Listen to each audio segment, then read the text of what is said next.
I'm investigative reporter Chris Halsney, and this is Interview with Evil, Ted Bundy's FBI Confessions. Before we get started, I want to share with you what it's like to be in the presence of Ted Bundy, arguably one of the most prolific serial killers in U.S. history. From about 1974 to 1978, Bundy murdered at least 30 young women. She was unconscious, but she was very much alive. The story of this intimate encounter is from Dave Reichert, a famous homicide detective from the Pacific Northwest. While I lived in Seattle from 1999 to 2014, I called him both sheriff and congressman. The image that I always speak about and can never get out of my mind is the one that as we walked into this interview room in Stark Prison, he put his hand out to me to shake hands, and I hesitated for a moment because the kind of the thought and the thing that flashed in front of me was how many murders has he committed? How many lives has he taken with these hands? And I just remember that so vividly, standing there about to shake his hand, and when I did and looked into his eyes, it was my first time when I said to myself, man, I'm looking into the face of pure evil.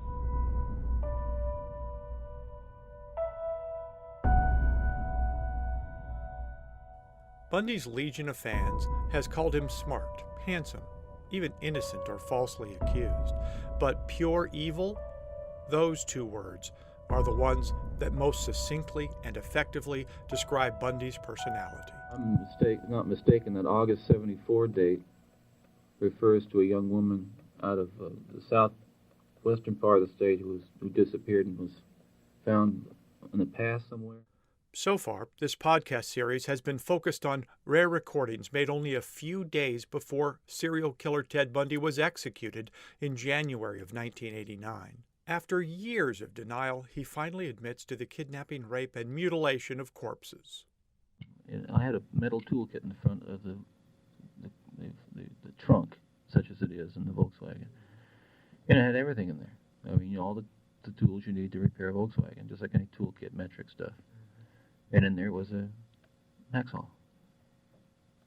And also a little shovel, a little army shovel. In my quest to obtain the FBI's raw, unedited confessional cassette tapes, I discovered additional recordings of Bundy that not too many people know exist. We're going to analyze them over the next several episodes. This is a tape-recorded interview between Bob Keppel, Dave Reichert, and Ted Bundy. The date is 11/17 of '84. The time is 15:34 hours. And the interview is taking place in the Florida State Prison in one of the interview rooms there. Mr. Bundy, do you have any objection to the... No. You're aware that it's being tape recorded, right? Yes. In late 1984, Bundy is sitting on death row while his legal team filed appeals. He was convicted of murdering 2 Chi Omega sorority sisters at Florida State University in 1978, plus a 12-year-old girl named Kimberly Leach. He killed all of them within a few weeks of one another. While sitting in his cell, Bundy was avidly reading the Seattle newspapers, and those newspapers were full of articles about another active, elusive, and mysterious serial killer, a guy snatching up and murdering prostitutes by the dozens. Very labor-intensive, a lot of work to do, and especially since we recovered the skull. Cairo Team 7 investigators uncover some new potential clues in the cases of Green River victims Becky Marrero and Kelly. And stay with Cairo 7 Eyewitness News for continuing coverage of all the new developments that break in the Green River murders case. And I said, you remember me? I said, you're a freak, huh? I said, what do you like to do? And he said, I'll give you $400. Bundy nicknamed him the Riverman, and he was not about to remain idle while another killer was taking all his limelight.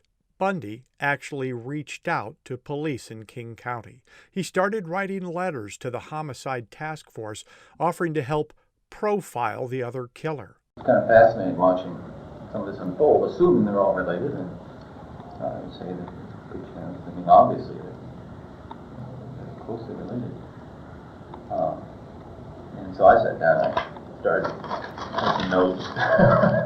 He said, don't ask me why. I might have some insight into the thinking of the Riverman.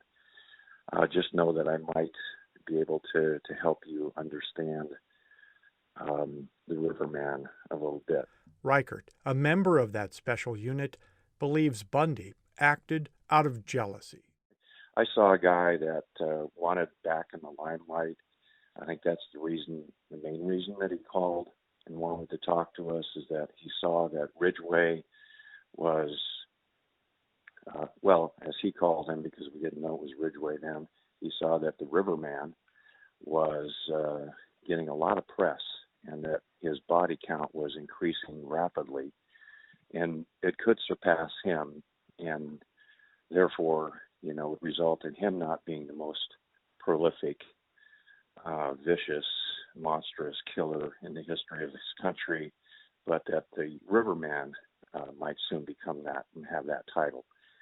So I think that's a real reason why he wanted to talk to us, is to insert himself back into some sort of limelight so that he could get the media focused back on him. I suppose I better tell you a little bit about the Green River Killer before proceeding on.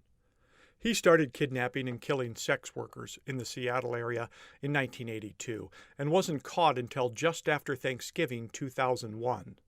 A truck painter from the Kenmore factory named Gary Leon Ridgway eventually confessed to killing 49 young women, but the true number is closer to 70.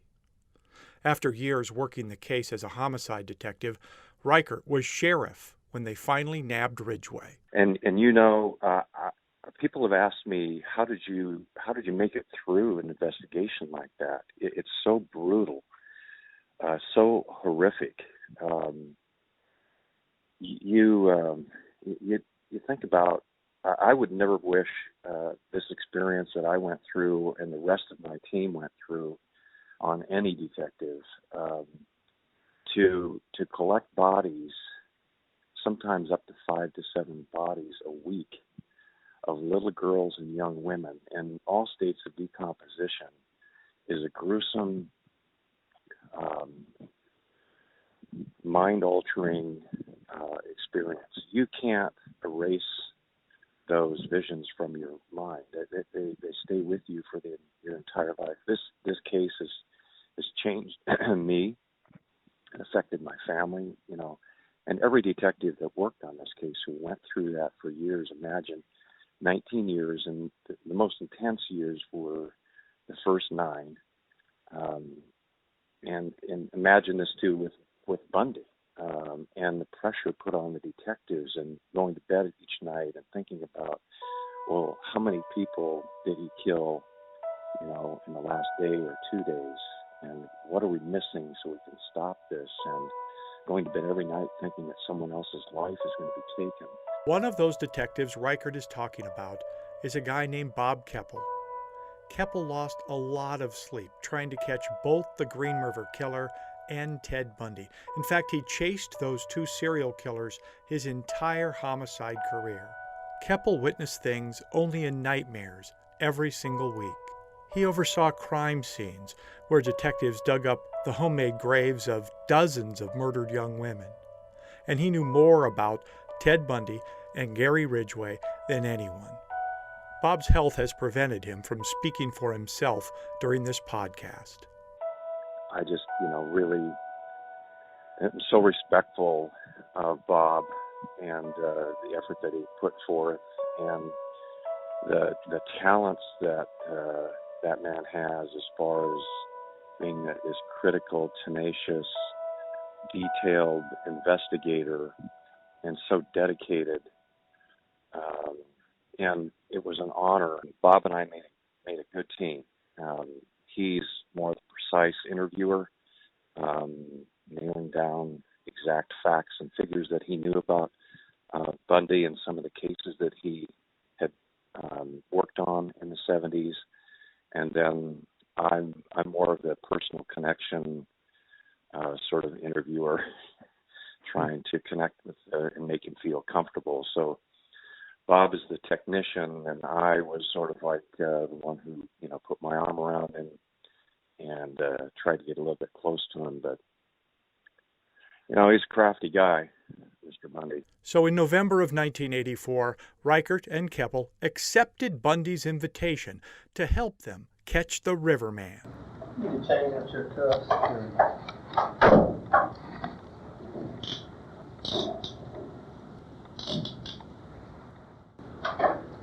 Do you have any speculation as to why he may be doing that? Well, first of all, it's no good place. He's trying to dispose of the bodies where they won't be found. This guy doesn't want to get caught. Neither does he want to have his bodies found. I think it's clear that over time you can see him, at least it would appear, over time he's trying to improve the dump sites. It's trying to get better at disposing of his bodies, generally speaking. Now, you can all say, well, he's really clumsy, I would have done it this way, but who knows with the mental apparatus he's dealing with, what he thinks is effective and what isn't.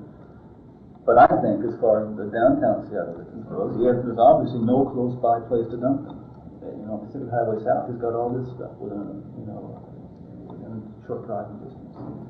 I think it appears to me, my guess would be that they're dying shortly after he picks them up.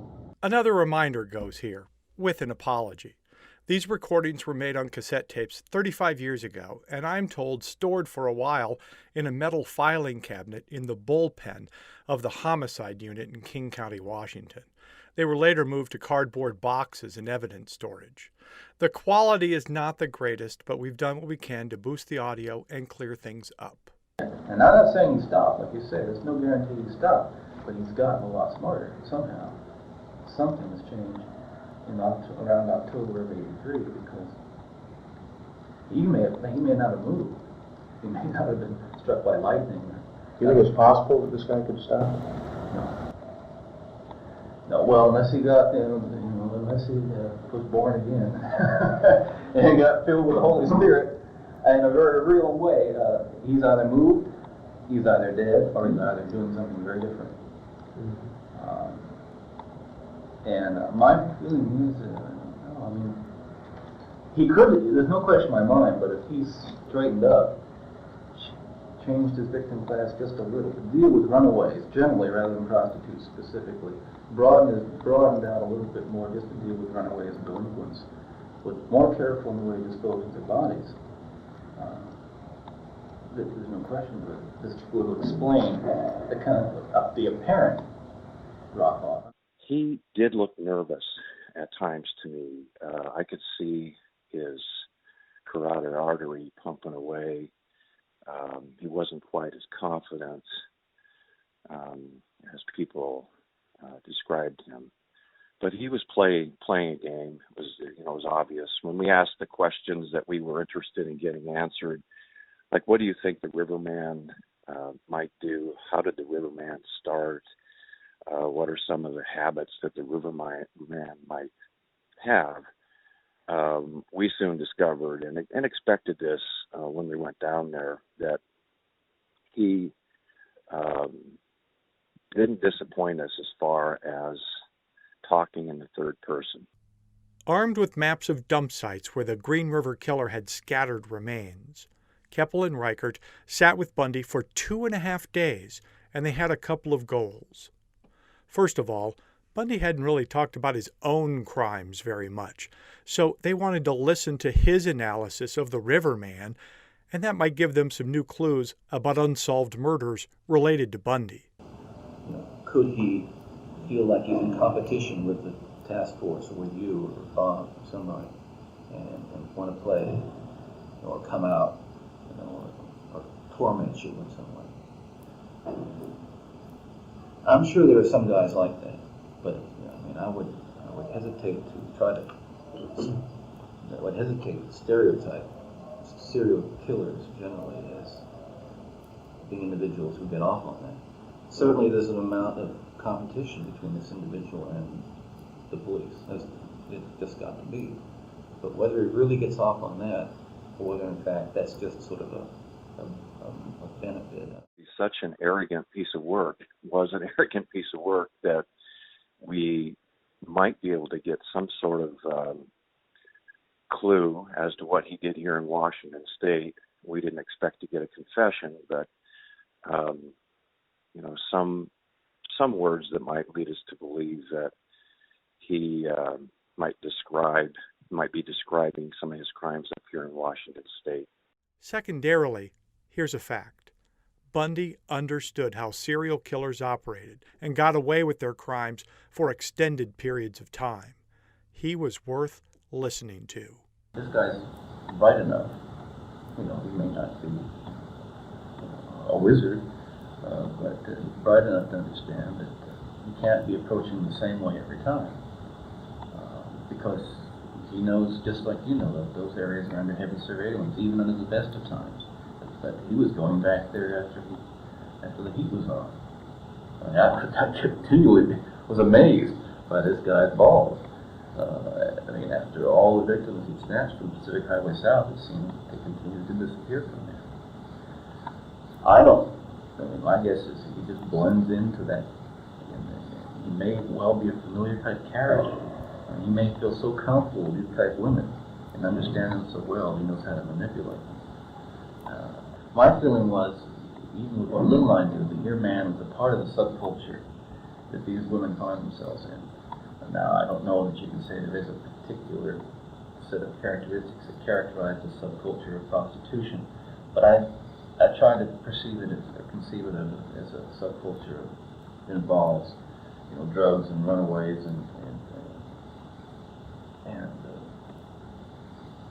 certain individuals just comfortable in dealing with, that kind of scene. He has a method of approach. He has a lure or a ruse, which applies to more than just prostitutes. He's not walking up to them and saying, "Okay, hey baby, you wanna go for a ride? Pay you $50 or whatever to go and raid it." If you have victims who are not prostitutes, it says that he has a ruse that's more generalized. That he's in fact not coming on all the time as a John. That he's coming on as something else. Or offering them something else. See what I'm getting at? Mm-hmm. If you have a hitchhiker in there, or somebody who's in a bar, who may have dressed like or acted like or looked like a prostitute, but in fact was not, who may have appealed to this man for one reason or another. In the end, Bundy's profile of Ridgway was pretty accurate. As accurate, anyway, as the FBI's newly formed and not yet famous band of criminal profilers. Now, once all the facts came in, after the Green River Killer was captured in 2001, Reichert looked back and noticed all the details the FBI guessed wrong with their new mind science. And so, yes, back in the early 80s, behavioral science unit was fairly new. And we had John Douglas and his team out in, I want to say it's probably in the 83 to 84 era. And we met with John and his team. They came up with a profile, pretty sketchy information back then. We were very frustrated because the profiles that we got were all slightly different. And so it was viewed back then as basically an investigative tool. And we sort of sidelined things, and one of the things that Ridgway did was he tried to communicate, as you asked earlier about communication, through a very cryptic note that you may have read about in the book. And that note was sent to the FBI, and the FBI said, no, this was not written by your killer. Later, during the interview, we discovered that, yes, indeed, Ridgway had written the letter, described the letter before it was shown to him, and then he explained, because as I said, it was cryptic, so he explained what he meant by some of the cryptic language that he used. But the scariest part of Bundy's profile is that he and the Green River Killer had such similar methods that Bundy was not only guessing correctly about his nemesis, but he was also relaying clues about himself and his sadistic actions. as far as him describing what Riverman would do with bodies, that's exactly what Bundy was doing. And of course, when we later interviewed Ridgway, we discovered that Ridgway was doing the same things. In fact, Ridgway not only would have sex after he killed them, he'd go back more than once, but he also removed body parts. He removed the skull of one victim from Pacific Highway South, took her all the way down to Tigard, Oregon. He removed the skull of another victim.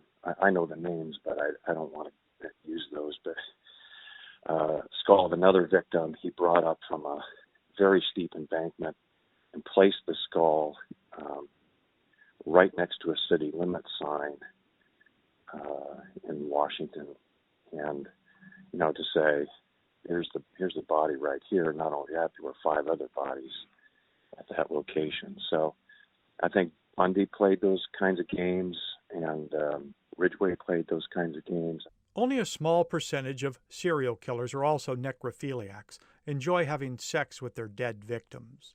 Yet both Bundy and Ridgway shared that trait, something Bundy correctly assessed during the 1984 interviews. In Bundy's case, go to the beach, pick up the victim, disappear, have sex, kill the victim. It's not about the sex, it's all about, that's one thing consistent, I think, about all the profiles. It's about the power, it's about the hunt of the victim, and it's about the power over life and death. And then once you take the life, it's the thought of knowing you had the power to take that life, which you wiped off the face of the earth.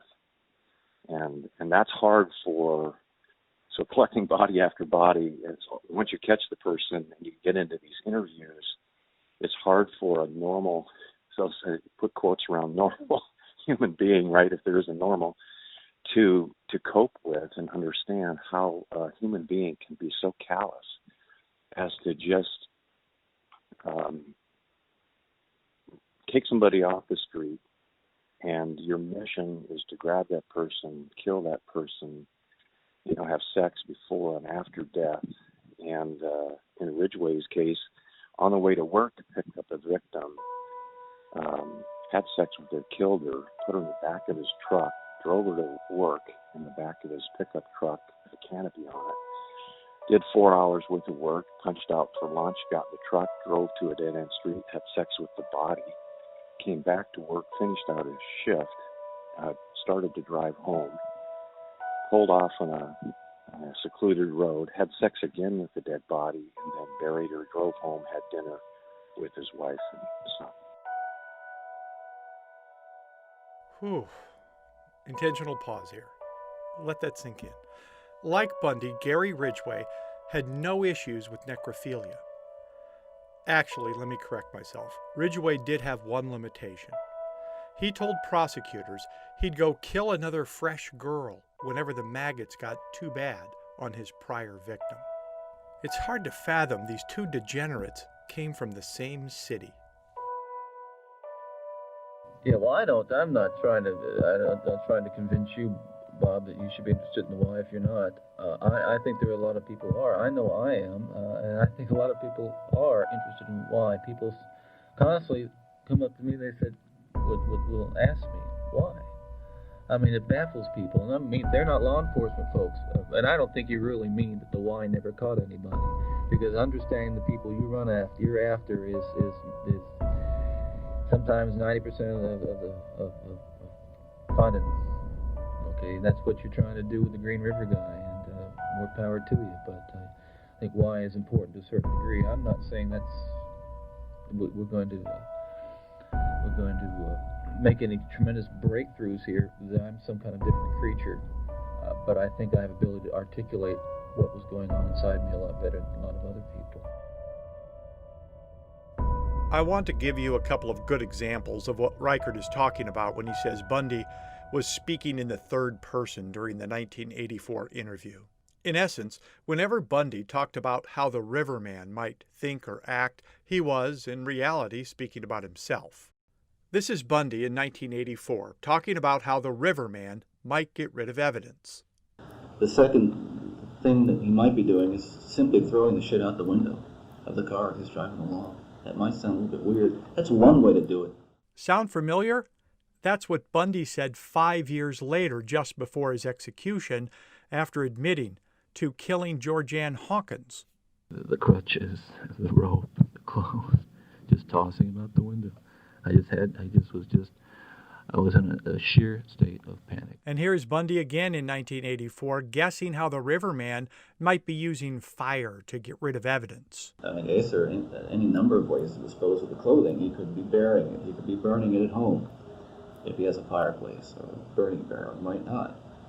But this guy is going for if my sense of it is right, he's going for the quick disposal. He doesn't want to have much around at all. That's what Bundy was doing. Remember, he said it was bizarre, even for him, to burn the skull of one of his victims inside his girlfriend's fireplace. Burn it all up. Down to the last ash. There are dozens of examples from the 1984 tapes where Bundy almost tauntingly transferred his very real criminal thoughts and behaviors onto the Riverman. Go back to the hunt for that. He understands or has observed them in the past, or he's been in the same kind of environment where they lived and worked. He understands their movements, so his hunt is somewhat simplified by the fact that he understands, he knows where they are generally and how they behave and where he can find them. He's gone to a great deal of trouble to check out the area, everything that goes on, not just the prostitutes but the police. He's very conscious of the police. I bet you feel them. Undercover or whatever, because he's very conscious of not wanting to have anybody observe him approach one of his women, but also because he's lived in that scene for long enough. He knows what they look like. He can sense when they're coming, and so he's very conscious of all kinds of activity. And my guess is, generally speaking, and I'm sure there are exceptions, where he's just driving along and sees something he likes, it feels right. He looks around, he parks the car. And it's not like Reichert and Keppel didn't know what he was doing, but Bundy never slipped, never completely gave himself away. These individuals are so smooth and unpredictable, very misleading when you talk, very frustrating to interview because you can't get into the mind of a serial killer. There's absolutely no way.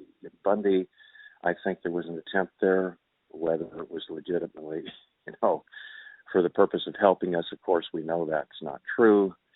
I think it's impossible to call it a science when your main goal is just to interview and try to understand their thinking. You can compile information and compare some similarities to these minds with the answers that they give, and then also examine the differences and compare that data. But every serial killer is different. And that's why I say I can tell you a lot about Ridgway. And I can only speak to my brief encounter with Bundy and some of the similarities between those two. But I don't think anybody can be an expert on serial killers. The biggest advantage of the earlier interview was that Bob Keppel and his low-key demeanor and respect for Bundy's opinions gained Bundy's trust.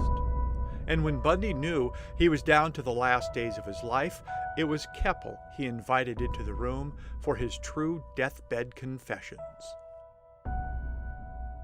Okay, Georgianne Hawkins' area is pretty much so thoroughly searched.